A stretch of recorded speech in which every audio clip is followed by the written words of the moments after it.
அது தனியாக ஏடிஆரில் ஒரு ரிப்போர்ட்டாகவே எலெக்ஷன் முடிஞ்ச உடனே அவங்க வெளியிடுவாங்க. இது என்ன பண்ணணும் அப்படின்னு சொன்னால், அவர்கள் நாமினேஷன் முடிந்து ஒரு சில நாட்கள்லேயே அவர்கள் வெப்சைட்டில் போட்டாகணும்.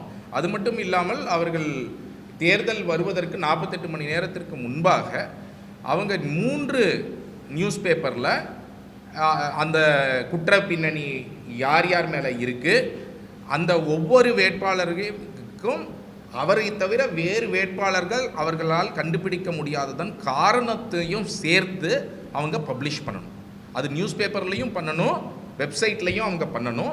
ஸோ அதற்கான அடியரன்ஸ் அது அவர்கள் செய்யாத பட்சத்தில் தேர்தல் ஆணையம் இதை வெளிப்படையாக, இன்ஃபேக்ட் இப்போ தேர்தல் ஆணையம் இந்த நேரத்திற்கு அவங்க என்ன செஞ்சுருக்கணும் அப்படின்னு சொன்னால், யாரெல்லாம் அந்த அவங்களோட வெப்சைட்டில் பப்ளிஷ் பண்ணலை அப்படிங்கிற விவரங்கள் எல்லாம் அவர்கள் நாளுக்கு நாள் அப்டேட் பண்ணி மக்களுக்கு தெரிவிப்பது ரொம்ப ரொம்ப முக்கியமானது. இரண்டாவது, அது போன்று செய்யாதவர்கள் நேரடியாக அந்த சுப்ரீம் கோர்ட்டுடைய வழக்கில் கண்டெம்ப்ட் ஆஃப் கோர்ட்டில் வராங்க. ஸோ இமீடியட்டாக அதற்கு கண்டெம்ப்ட் ஆஃப் கோர்ட் தெரிவித்து அதன் மீது வழக்கு தொடுப்பதும் தேர்தல் ஆணையம் செய்ய வேண்டிய மிக முக்கியமான ஒரு வேலை.